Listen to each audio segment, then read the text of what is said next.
Welcome to the Collective Genius Podcast, the show for real estate investors who are looking to scale.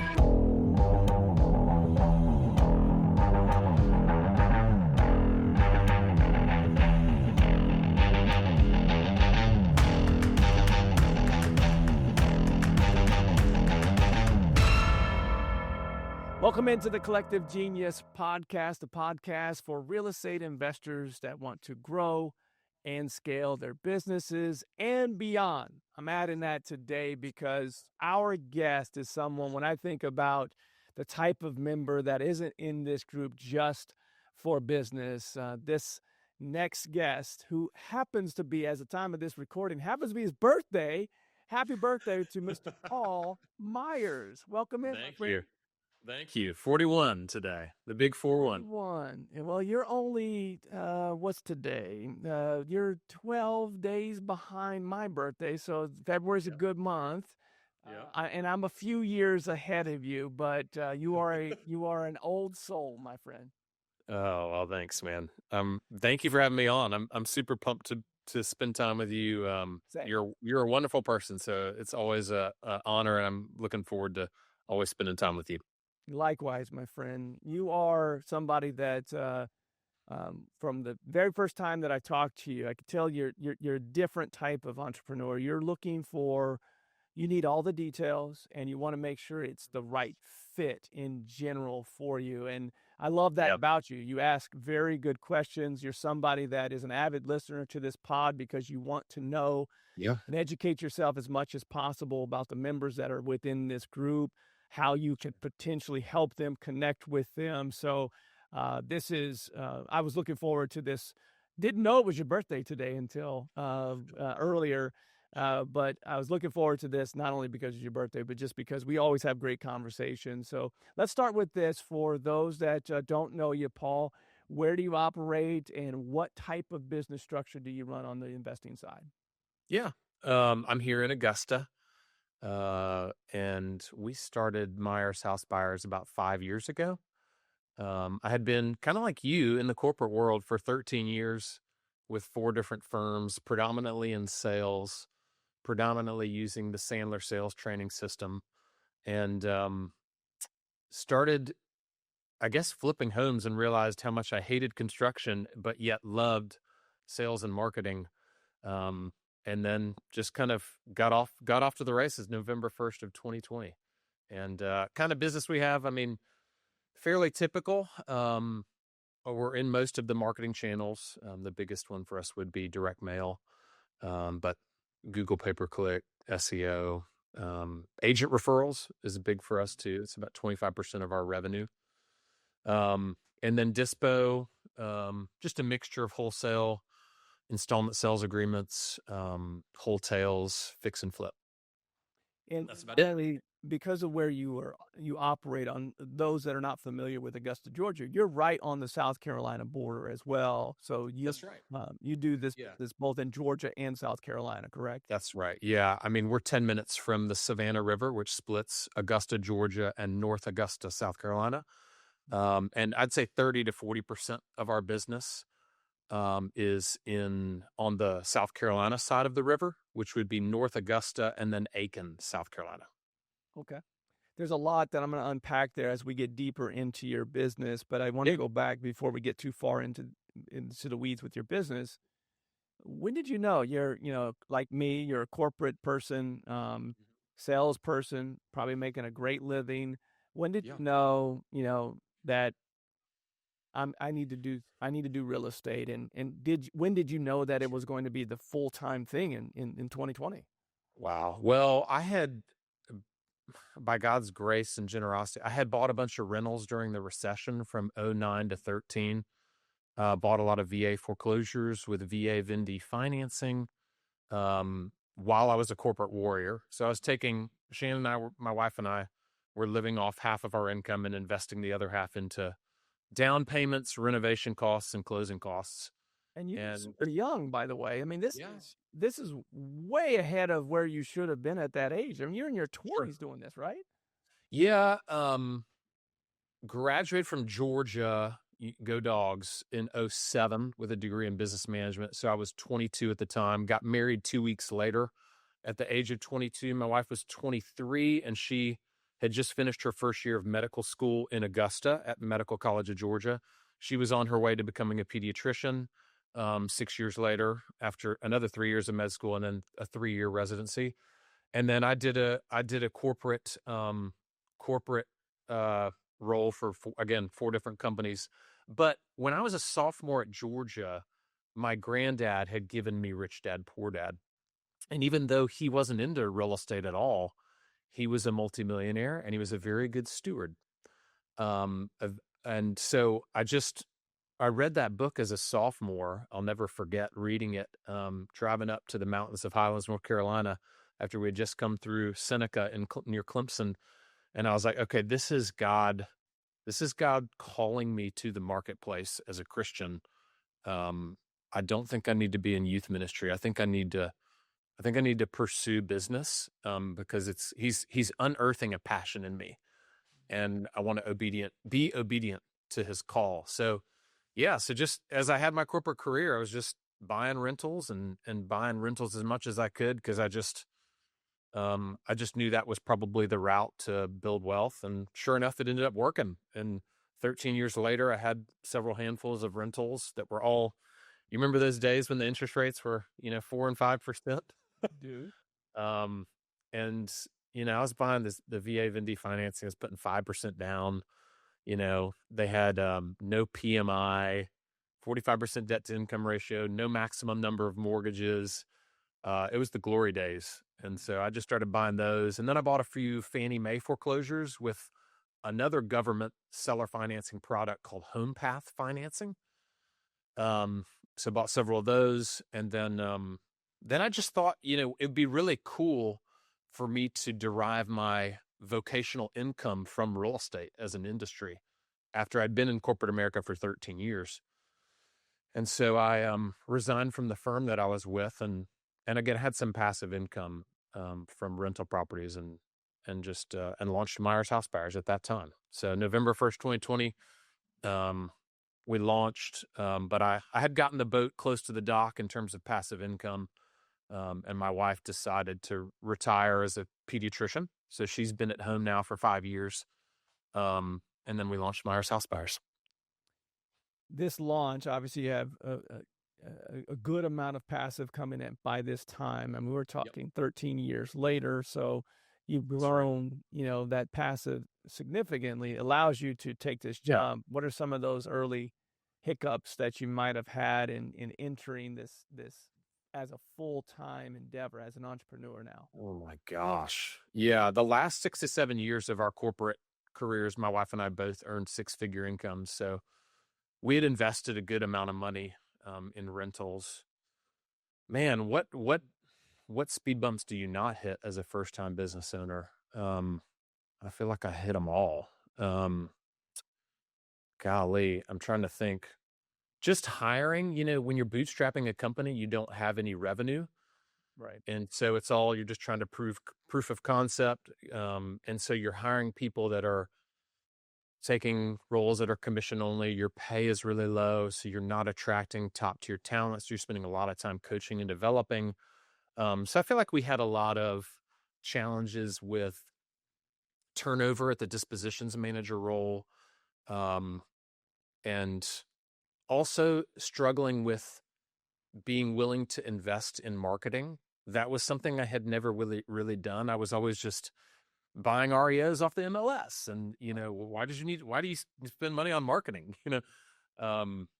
This year we're probably spend $360,000 on marketing. So I've definitely had to come a long way in that. But I put together a group of kind of a board of advisors informally, and they helped me a lot, see those mistakes coming a little bit beforehand. A lot of them, 4 out of the 6 board members are 3rd generation business owners. So they've kind of helped, been a good source of counsel for a 1st generation business owner that's prone to make a lot of mistakes. Put it that way. I do not want to gloss over this. This is why I asked this question specifically, because I wanted to get to mentoring and, going through trials and tribulations. You're one of the first maybe the only that I've ever had a conversation with that early on recognized that you didn't know what you didn't know. And you didn't go out and find a bunch of real estate investors specifically. You went Sure. out to your local community and found business owners that had been entrepreneurs, second, third, fourth generation business Yep. owners, and asked them to be a part of your board. Well, Sure. this is such a great opportunity to share some wealth of knowledge here. Do you mind sharing how you went about that and where did that come from? Sure. Yeah. There's a presentation on the portal somewhere too, but if anyone's more interested in the details of it, but yeah, I had read books like Keith Cunningham's The Road Less Stupid or Robert Kiyosaki saying business and investing are team sports. And I always just took that to heart. And I thought, well, what would that look like? And how could I do that? And it was a chapter in The Road Less Stupid. And I just kind of went out and thought about who are the men in my life that care about me, that would be willing to come in once a quarter to my office for 2 hours. I'll do all the work. I'll put together a presentation. It'll be super crisp and professional. It'll talk about our financial performance, our org chart or personnel, and then our strategic direction, or you might say quarterly rocks if you're familiar with traction or on traction. And I just started that several years ago, maybe 3 or 4 years ago or so. And over time, I've gleaned a lot from these men, and I've borrowed money from some of them. I've used them as vendors. I've introduced them to one another, which has been really cool because I'm kind of inviting them in selfishly, because it's not like we ever talk about their businesses.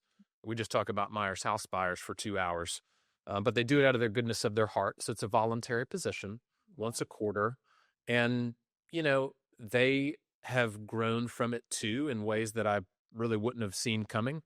And again, it's all about just kind of exposing the irrational or bad decisions that I'm going to make before I make them, to hopefully reduce the learning curve, right? To become a better steward. It's the power of the mastermind. You've created your own with people that have been there and done that in business in your particular area. Yep. Is there one piece of advice that sticks out more that maybe early on you got from that group? Yeah, financials, man. My board ripped me apart a quarter after quarter on financials. I mean, I didn't have a bookkeeper. I didn't have everything in QuickBooks. I didn't have a chart of accounts set up. I mean, can you imagine a first generation business owner 2 or 3 years in, and they come in and I get ready to present to them, and it just becomes extremely obvious how inexperienced I am in those particular areas. So I think the greatest area probably that they've helped me grow is just being Marcus Krigler before I knew who Marcus Krigler was. And I mean, for that, I'm extremely grateful. And I've come so far. I mean, now I can understand what I'm spending on salary and commissions and employment taxes versus marketing budget versus general and administrative expenses. And I can benchmark those to what our industry standards should be. So I can actually have intelligent and informed conversations with you or with Marcus Krigler or other people in our industry.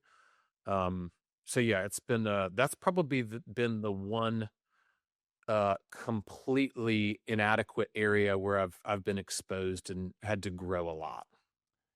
For those that are listening to the pod, and maybe you can relate to this, or you had this happen to you as well, this realization of the financials, and someone, brought you up to speed of how important they are. It's the number one thing that I see that people struggle with as entrepreneurs early on. And I'm saying it within the first 5 years of their business typically is, Sure.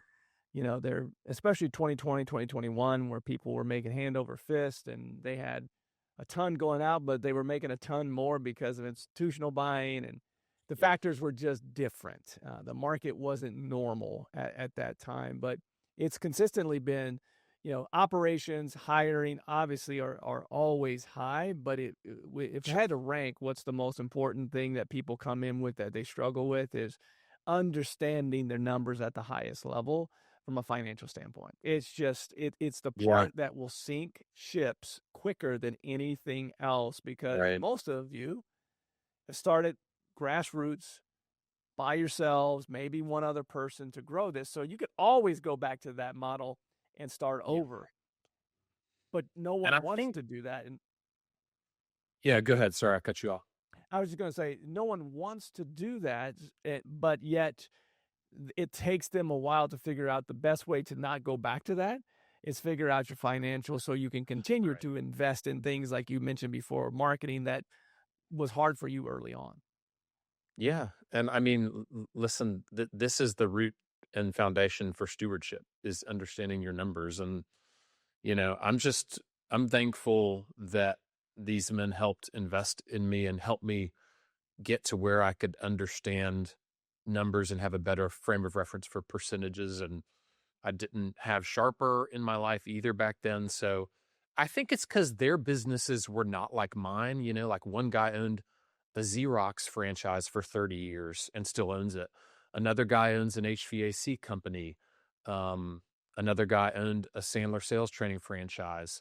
So they knew they didn't have my business, but what is comparable across all businesses is the financials, right? And so they were able to immediately add value, especially these four guys that are third generation business owners, just to look in and say, hey, that's great that you have a $1.1 million line of credit, but what happens when the local bank takes that away immediately? Like, that's not part of your emergency fund. So anyway, it's been a great learning experience. I'm a better steward today, which I know that's our mission statement, is becoming faithful stewards. It's the first three words of our mission statement, because of those men and the advice that they've given me.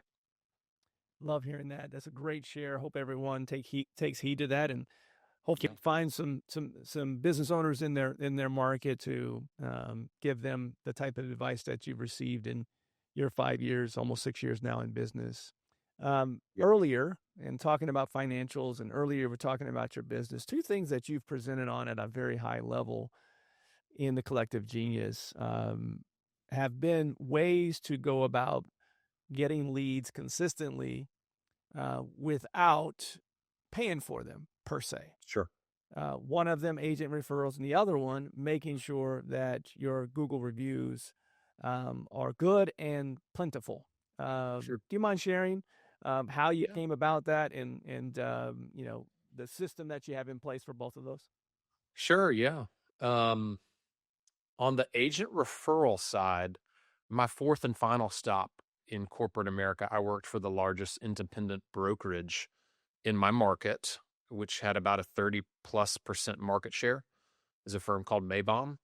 And so I just had a lot of inroads with the ownership there and the C-suite levels there, as well as the mid-manager levels, as well as the agent training and agent development level, and the office managers. So I just had a great connections there, because I was their commercial real estate manager and a producing commercial agent at that firm my last 2 years in corporate America. So I kind of had a lot of inroads there. And I just ultimately, after my first year in business, I looked back and I saw that I had done 3 agent referred deals and made about $95,000 on those deals. Actually, I shouldn't even mention numbers. I'm sorry. We can cut that out. Sorry. That's okay.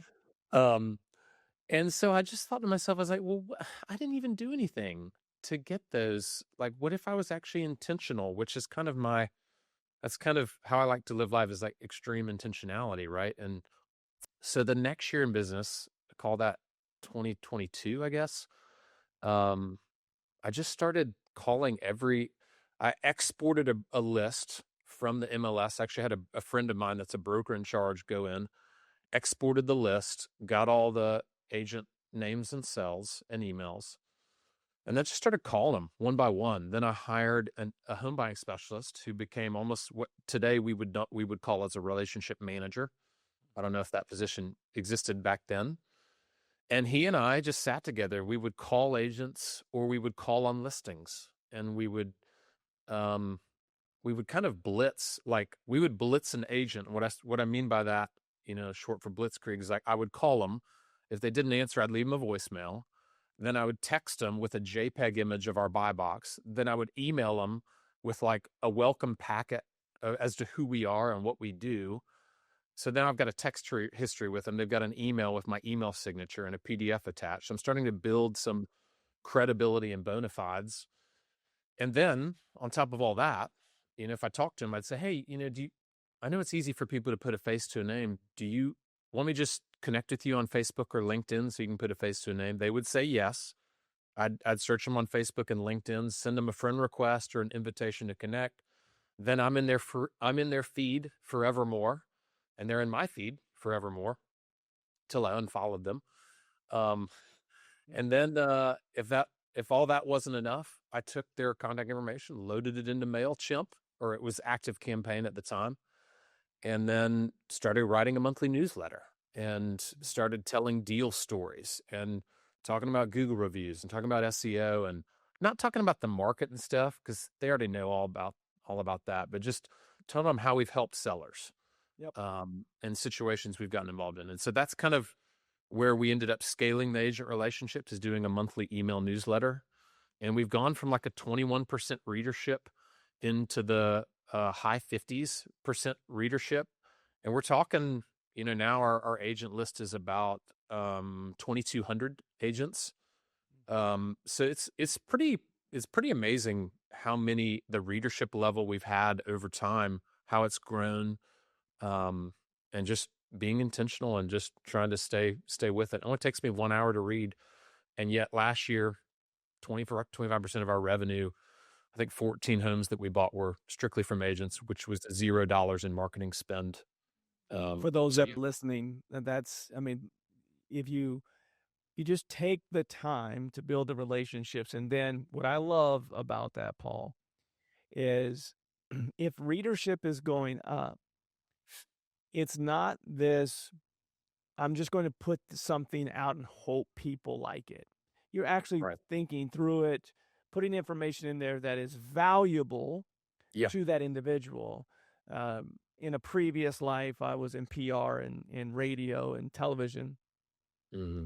And I had a boss that we put out a program for every single game that, for this indoor soccer team. Yeah. And he's like, oh, it doesn't matter. Just throw the stuff in there. We really just do it for the advertisers. Like, yeah. If you're just doing it for the advertisers, no one's ever going to pick this thing up and actually read it. It's got to take the time to write stories that people are actually interested in. So kudos to you for that. And if the readership is going up, that means that it's a branding tool that just costs you time more than anything. Right. And it's not even a lot of time. It's just 1 to 2 hours. And there's a lot of people, Sam Ovens, Alex Hormozy, and Dan Kennedy, I would say, that are known for being really good copy. They write good ad copy. And so I just studied a little bit of their prospecting emails and built out just a brief framework. You could do it on ChatGPT, so much easier today. Yes. But how to tell engaging and entertaining stories in written format. And it's just grown little by little. And, here we are today. The other piece of this, the second part of that question, was on reviews. And you've done a great job. There are people that, they're intentional about it, but I've never met someone in the Collective Genius that it's, that you can tell it's part of your branding. You've made it a part of it's a high level process for you to build your brand in your backyard. Sure. Yeah. I don't know what inspired me to bridge the gap between the investor community and the agent community, but it's just kind of always been a passion of mine. And I guess I realized early on that to overcome any type of animosity or misconceptions between those two communities, it was going to take just a rock solid reputation that is built over, decades in the same city, doing what you say you're going to do, and just building relationships. And so I felt like a Google My Business profile was a great place for all that brand equity to be built and to accrue. And so we just, I guess I was at a carrot camp maybe 3 years ago, and I ended up hiring a guy, Keith, to help me build my Google My Business profile. And then I just realized, well, this isn't really any good unless there's reviews. And I don't want to just be mediocre at having reviews. I want to have more reviews than any real estate investment firm that's ever existed. And so I just kind of little by little progressively learned, okay, this is how to ask people for review. The way you ask people for review is you just say, hey, Leon, if I texted you the link to make it super easy, would you mind just taking 10 seconds to leave me a Google review? It would be a huge help to me. And then you would say, sure. And then I would pick up my phone, and I've got a Apple shortcut on my phone where I could just text you and tap in ZZ and click on review page, and it just pre-populates a text message straight to Leon, and I can text you the link within 2 seconds. And it says, thanks, here's the link straight to my review page, and you've got the link there. And you click on that hyperlink, and all you have to do is click 5-star. Actually, 5 stars is already pre-filled. All you have to do is fill in a comment, which isn't even necessary, and then click post. And so I just have started figuring out these little things along the way that have made it easy to get reviews. Of course, we have it written into our SOP for our team members to get them at the closing table from buyers and sellers, but I definitely have taken it way beyond that as a personal pet project, if you will, to figure out how many we can get. Today, I think we're at like 815. I'd love to cross 1,000 this year. We'll see. But I do have one other new pet project. Maybe we can talk about it at the end, that has started to supplant that a little bit. So I'm starting to focus on a new project a little bit, but yeah, Google reviews will always be a passion for me. Yeah, let's save that for what you're excited about in 26. I'll get to that. I want to make sure that we don't gloss over this. A lot of investors, especially those that are in that 3 to 5 year window, are, the market there's still plenty of houses available. It's just less than it was, right? And the ones that the secret sauce right now is people want to know, well, who's doing well? Well, it's people that have reputable brands that they've built over time that are not just relying on inbound sources. They have built a brand through search engine optimization. They built a brand through television. They have built a brand through Google reviews, relationship capital. Wow. Yeah. You mentioned that, and as you're saying it, I'm just looking down at my notes and going relationships. There are so many things that you mentioned there that are tried and true, and brand and relationship are two that I wanted to highlight there. Because a lot of people don't necessarily, I can't compete from a marketing standpoint in my marketplace. I can't spend the same amount as the big players in my marketplace. Right. That's probably true in most cases. Sure. But everyone started somewhere, including those people that are spending hundreds of $1,000s a month in your marketplace today. And these are two great gives there that can help you if you're listening to this, that you get very intentional about building a brand. You look up, 5 years have flown by, and you are now the most trusted resource in your marketplace. Yeah. I think the average CG Select member could spend 6 to 9 months calling every agent in their market, building a CRM out with all their contact information, and getting that whole program, if you will, off the ground. And I think they could probably, let's just say they're doing somewhere between 500,000 and $1 million in top line gross profit. I think they could double that just off agent referrals. I know because I personally did do that. Yeah. See several within the group that have over the last few years. Yeah. And say you're spending, your average marketing cost per deal, cost to acquire, is $5,000. And then you start doing deals where you have no marketing spend. I mean, it just is going to go all to the bottom line. So, yeah. I want to shift gears before we come back to what you're excited about in 26 for your business. Sure. Last week on the pod, the guest right before you is a guy that you know by the name of Jacob Mullins. Yeah. And I was talking to Jacob Mullins last week, and it reminded me of the power of this group beyond just business, and his connection with Stephanie. And, you know, in business, entrepreneurs, the reason I love doing this show is because we get this story of entrepreneurs, and that it's okay. We all have struggles. We all go through life in addition to the things that we're trying to do on the business side and grow for our families and wealth and all those things. But life does come into play as well. I don't know if I've ever asked you this about your open heart surgeries.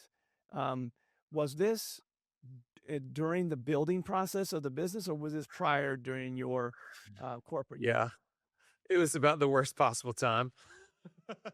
So it was right when I launched. So yeah, it all started with my uncle Scott. He had a stroke, a carotid dissection and a stroke, but survived, probably 2010.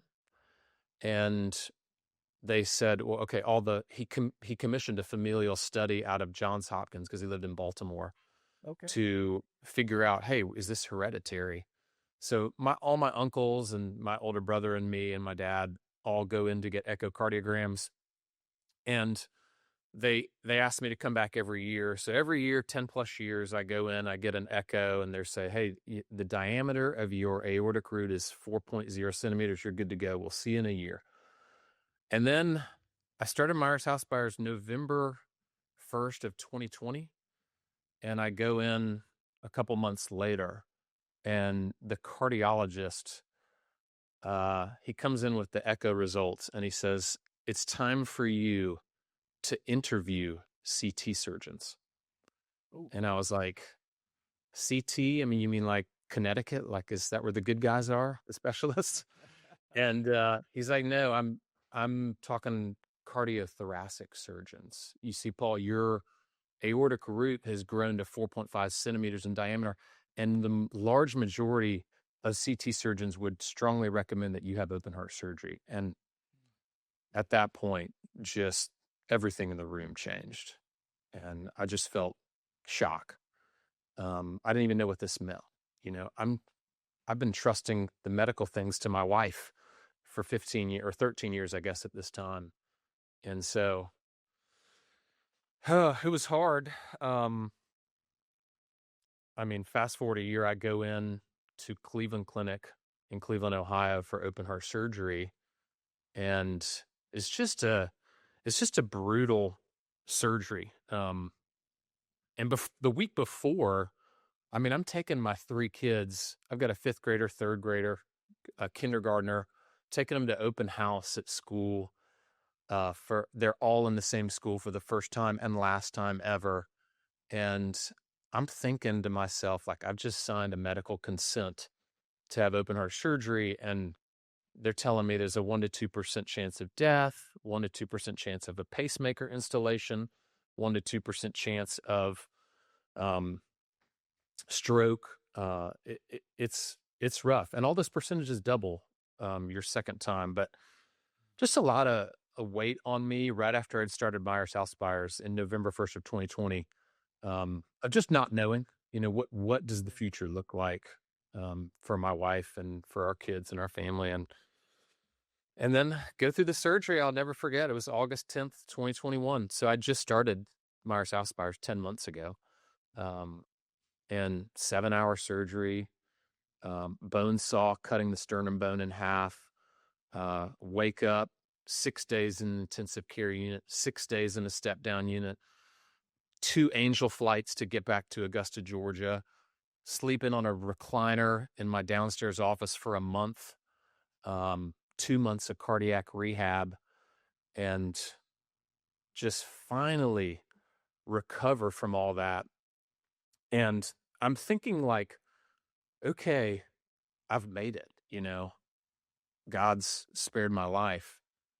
And I go back in for another echo. So now we're talking first quarter of 2022, I guess it would be. And the cardiologist comes in and he looks at me and he's like, got your echo results, just looked at them. The surgery completely failed. Oh, And I'm just like, you're wrong. Like, I go into denial state. Like, dude, I went to, you must not know, I went to Cleveland, Ohio, to the Cleveland Clinic. That's where the sheiks of Dubai come to get their aortas operated on. Highest volume center in America. Like, this, I saw the department chair of CT surgery. He has 18 CT surgeons that report to him. His name is Lars Svensson. He has his own Wikipedia page.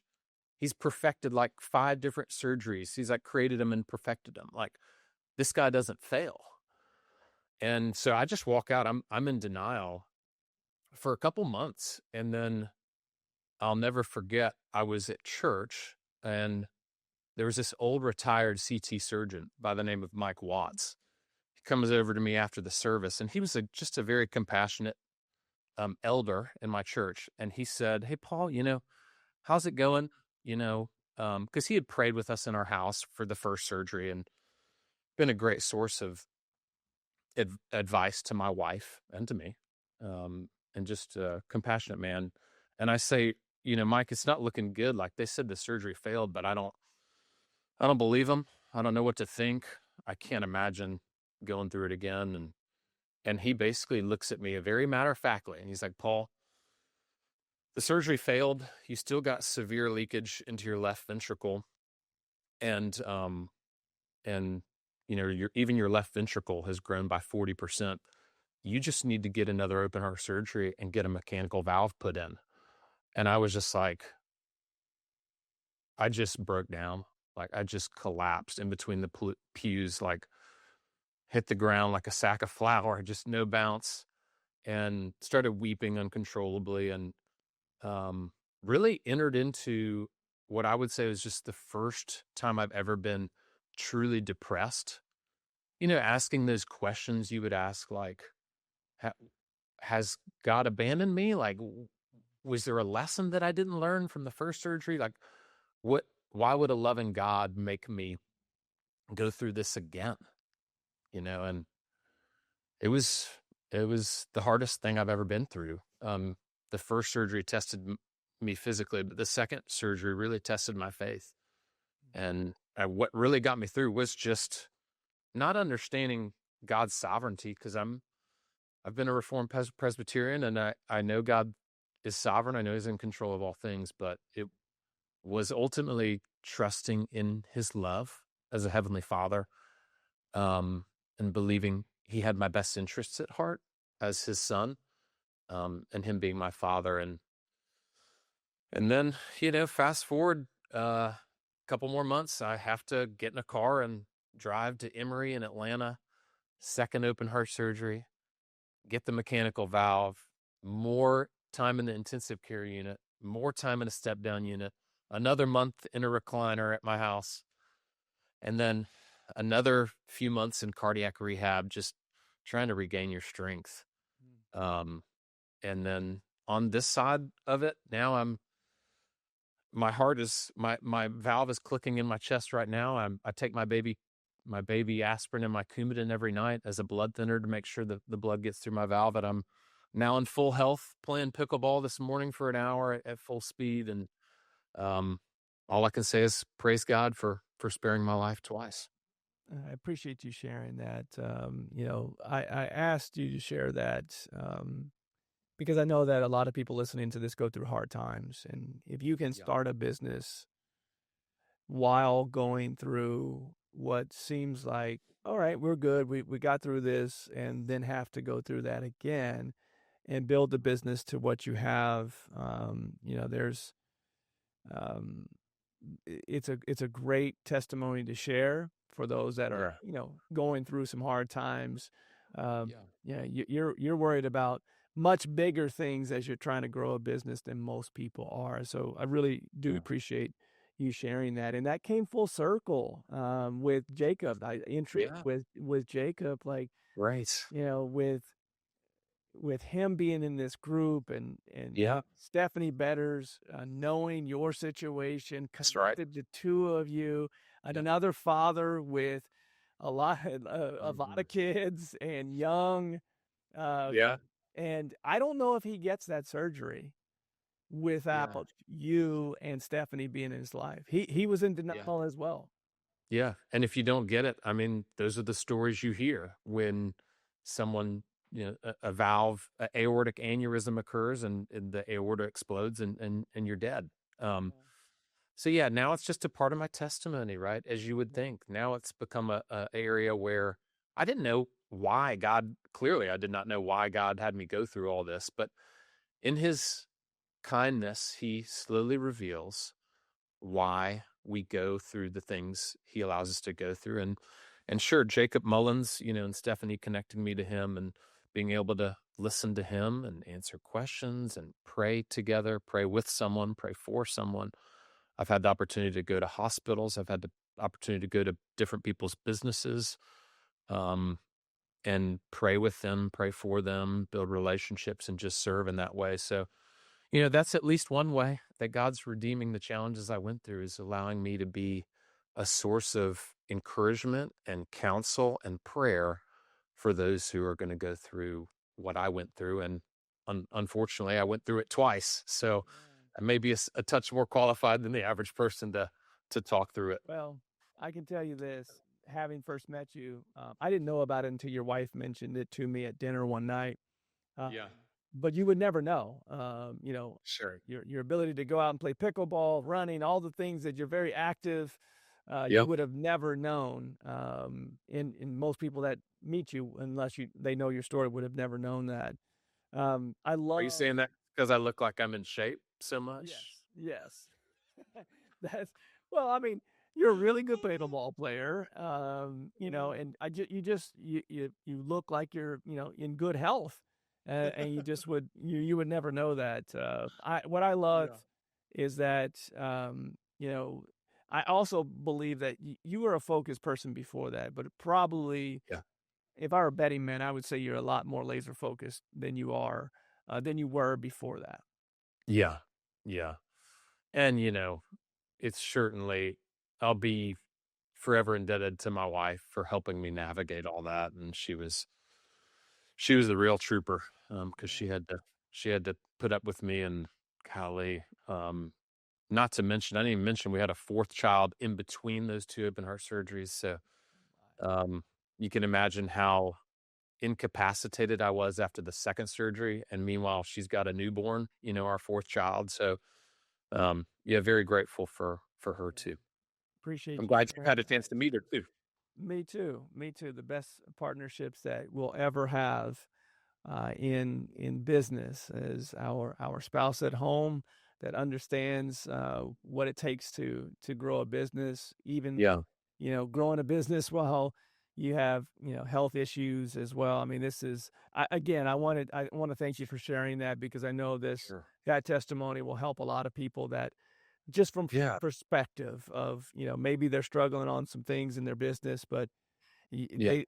maybe not open heart surgery struggles while growing a business. All right, let's get to that, to change gears here. Let's get to that, what you're most excited about in 26. You gave some great gives Gosh. there with real estate agents and Yeah. building a brand. What are you really excited about for 26? Oh gosh, man. Um, yeah, my pet project. It may be even premature to mention it, because I'm just in the initial phases of trying to get it off the ground, but we'll see. But yeah, I had this vision for um just this expansive web of backlinks from other local businesses. And so I just joined, for instance, a BNI chapter that has 54 members. That's a big one. It's a big one. So I don't know. I see this. you know how Dave Ramsey has this network nationwide and he calls it his endorsed local providers program, Yes. and he charges them an annual fee to be one, and then he gives them referrals, and I'm sure he gets a percentage of business they close, et cetera, et cetera. But I think beyond just Google reviews, like I can envision a world in which we're endorsing lots of other local service providers. Think of the law firms, commercial real estate firms, junk removal, on and on, all the different businesses you'd find in a BNI, all the business to consumer, household services, businesses, where we're all endorsing them and giving them local backlinks that strengthen their SEO presence. And then in turn, they're giving us the same, and they're linking our primary URL on their website. But it's got to be not just on a blog page mention, not just a Google My Business blog post, but it's a higher level of credibility, a higher degree of influence, a true mention as a vendor partner. So, I just see a world where, kind of like where we've gotten with Google reviews, we have just dozens and dozens and dozens, maybe even hundreds of other local businesses that are saying Myers House Buyers is a quality resource if you want to sell your home. So that's kind of a project. I love it. I'm And looking forward to working on. even Paul, having spent 5 years in a BNI chapter and starting a new one when I was a COO in this industry, Awesome. I can say to you that that is your bigger grandioso plan. But first and foremost is to build those relationships, no different than you do in a group like Collective Genius. And I applaud you for looking at local community opportunities to build relationships with other entrepreneurs. I spent 5 years every Thursday, 11 o'clock or whatever time it was that we met. I had lenders that I met in that group, contractors that, just like you said, anytime my trusted partner, roofing contractor, went to a house and someone was like, I can't afford this and I just need to sell it. Guess who he would send those to? I met with him every Thursday and built relationships. And so the links and all the back things that of building a brand through other businesses is a byproduct, and it's the next level. But the initial level is it's one of those, any type of networking group. BNI is more organized than most.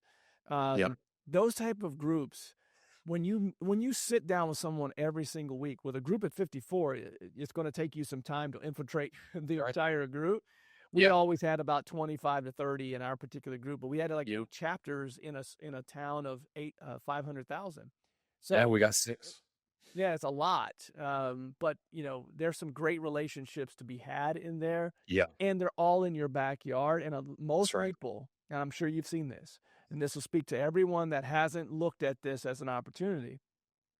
Most people in there do not know exactly what you do, but you get the opportunity every single week to talk to them about what you do. So when they meet someone that needs what you offer, guess who's the first? Because most people, when someone has inherited a house or something along those lines of the type of houses that we buy, most people have no clue of who to go to. Those relationships with other business owners are crucial. Another great give here, if you're somebody that doesn't have a team member or yourself at a local leads group once a week, you're missing out. Yeah, it'll be interesting. I've just joined a month or so ago. I'm doing, my EA has time blocked out, my executive assistant, for 2 1-to-1s a week with other members in the chapter. So it should take me about 6 months to get through all the members or so. And then I'm going every Thursday, just like you said, 7:15 a.m. to 8:45 a.m.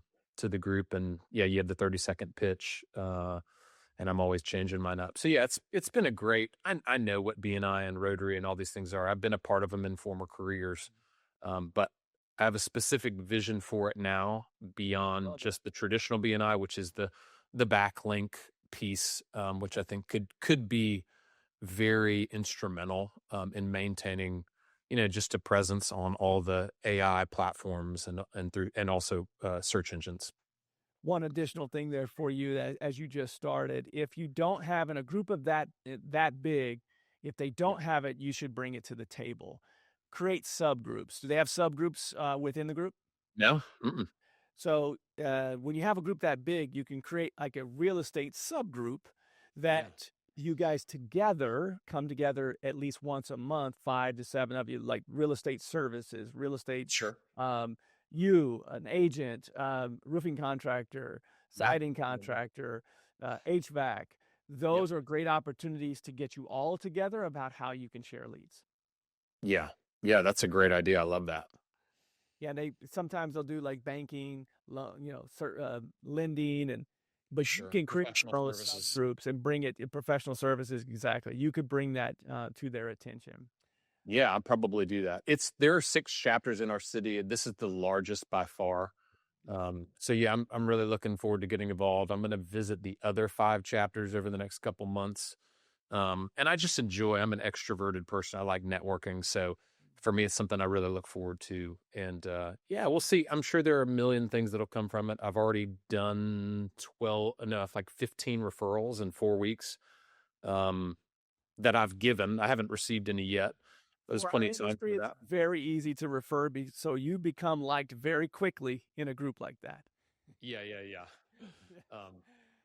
Well, Paul, you've shared so much here, man. I appreciate you coming on. I appreciate your time. Yeah, People totally want to just follow you and get to know you better. What's the best way for them to do that? Yeah. Well, I'll be coming to Premiere in March, so they can see me at the event. What about people that are not in the Collective Genius? How about that? Oh yeah. No. I'm on Instagram. I'm on Facebook. Paul Myers. On Instagram, The Real Paul Myers. That's Myers, Myers. Or you can email me at paul@myershouseBuyers.com. I'd love to be a resource. And yeah, and back to my personal testimony of the 2 open heart surgeries.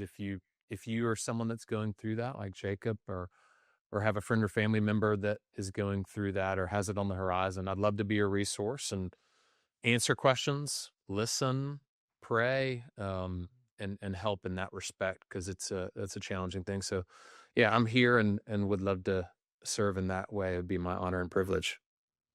I love your purpose, my friend. I love everything that you stand for. So happy for you and your wife, your family, on what you've built, with this in your community, giving back to your community. There's just so much good there. And I am so proud of what you've built to a point where you're now promoting up from select to premier, long overdue. And congrats on that. Looking forward to seeing you here real soon. Yeah, absolutely. I'm looking forward to it. Well, thanks again, Leon. I really, truly appreciate your friendship. You've been overly generous to me over the last several years in being in CG, and always been kind to help me with different things that I've needed from time to time. So appreciate your elite level of customer service. I'm very grateful for it, and also thankful for the opportunity to be on the podcast. You're doing a phenomenal job with it. I've listened to every single episode that's been uploaded. So just awesome to see how much that CG has grown under your leadership and under the team. So congrats. Appreciate that, my friend. Well said. And happy birthday again. Enjoy your birthday with your family. That'll be fun here tonight. Earlier, I mentioned with Paul that, what about the people that are not in CG? And if you've heard this testimony today, listened to this pod, like Paul listens to all of them. If you're listening to this and you're not in the Collective Genius and you're a full-time real estate investor, I'm not sure what else I can do to get you to apply. Listen to this again. There's so many benefits of being in a community like this. And wherever you are, we'll meet you where you're at. As if you're a full-time real estate investor doing at least 10 deals a year, all the way up to 10 million plus of top line revenue. We'd love to have you in that room. The best way to go about doing that is go to our website at explorecg.com. There's the application. Fill that out, and you'll meet with somebody on our team, see if it's a right fit for you. And if so, welcome you to one of our next events that we have here upcoming. Again, for my guest, Paul Myers, thank you so much, Paul, for being a great guest today. Look forward to seeing you soon. Happy birthday. And we will see the rest of you in hopefully you'll hear us as well. For those that download the show, we'll see you next week. Take care. Thank you, guys. New episodes every week. To learn more, visit explorecg.com, where real estate investors come to scale.